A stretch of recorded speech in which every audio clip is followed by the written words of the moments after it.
అసలు బజ్ లేదు, హైప్ లేదు. మాస్ జాతర అంటే దానికి తగ్గ మాస్ జాతరనే లేదు.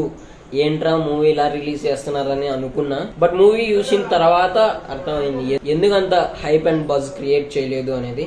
సో మూవీ రివ్యూలో స్టోరీ ప్లాట్ చూసుకున్నట్లయితే రవితేజ ఒక స్ట్రిక్ట్ రైల్వే పోలీస్ ఆఫీసర్ అన్నమాట. ఎక్కడ అన్యాయం జరిగినా తట్టుకోలేడు. అవుట్ ఆఫ్ స్టేషన్లో అన్యాయం జరుగుతుంటే తన స్టేషన్ రేంజ్లోకి తెచ్చుకొని మరీ దాన్ని సాల్వ్ చేస్తుంటాడు.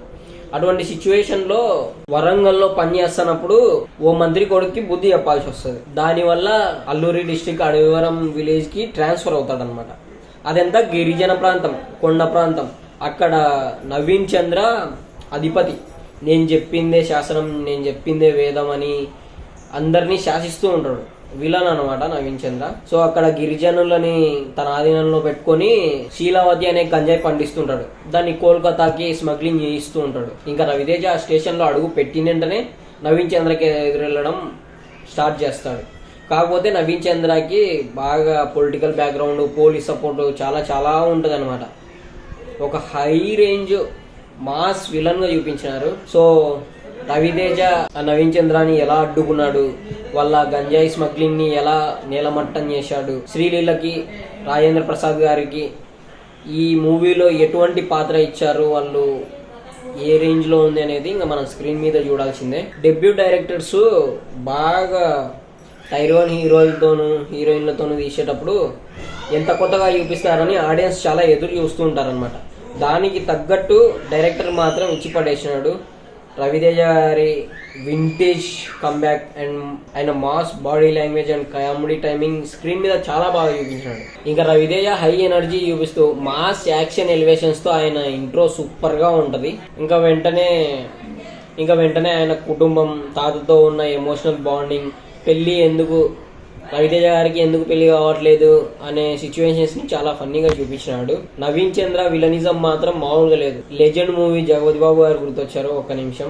ఇంకా నవీన్ చంద్ర గంజాయి స్మగ్లింగ్ దందాను చూపించడం, అసలు ఎలా ఆ దందాలోకి ఎంటర్ అయినాడు అనే సిచ్యువేషన్స్, సీన్స్ చాలా బాగా చూపించినాడు. ఇంకా హీరో అడవివరానికి ట్రాన్స్ఫర్ కావడం, నవీన్ చంద్ర గంజాయి స్మగ్లింగ్ కోసం ట్రైన్స్ ని యూజ్ చేసుకోవాలని అనుకోవడం, దాన్ని రవితేజ అడ్డుకోవడం, వాళ్ళిద్దరి ఫేస్ ఆఫ్ క్లాష్ తో మూవీ స్టోరీ చాలా ఇంట్రెస్టింగ్ గా సాగుతుంది. ఇంకా చాలా ఉన్నాయన్నమాట మూవీలో. హీరో వాళ్ళ శీలావతి గంజాయిని దాచిపెట్టడం, దాన్ని విలన్స్ ఎత్తికి పట్టుకోవడం, చాలా చాలా సీన్స్ మైండ్ బ్లోయింగ్ అనిపిస్తాయి. ఇంకా మూవీ రివ్యూ చూసుకున్నట్లయితే రవితేజ గారు వింటేజ్ స్టైల్ కంబ్యాక్ తో, ఫన్నీ కామెడీతో మూవీని మొత్తం ఆయన భుజాల మీదనే మోసినాడు. ఇంకా ఫైట్స్, పాటలు, కామెడీ ఇంకా అన్ని ఆడియన్స్ ని వింటేజ్ రవితేజ ఈజ్ బ్యాక్ రా అనే రేంజ్ లో ఒక స్క్రీన్ మీద చూస్తున్నప్పుడు వేరే ప్రపంచంలోకి అయితే తీసుకెళ్తాది అనమాట. ఇంకా శ్రీలీల డాన్స్ అయితే ఇంకా చెప్పుకోవాల్సిన అవసరం లేదు. అండ్ ఈ మూవీలో శ్రీలీలకైతే ఒక మంచి క్యారెక్టర్ దొరికింది. దాన్ని బాగా యూజ్ చేసుకుంది కూడా శ్రీలీల గారు. నవీన్ చంద్ర గారి యాక్టింగ్ అయితే ఆల్రెడీ చెప్పేసాను, ఇంకా దాని గురించి అసలుకి మాట్లాడాల్సిన అవసరమే లేదు. ఇంకా హీరో తాత పాత్రలో రాజేంద్ర ప్రసాద్ అక్కడక్కడ బాగానే నవ్వించారు. బాగా మంచిగా వర్కౌట్ అయింది.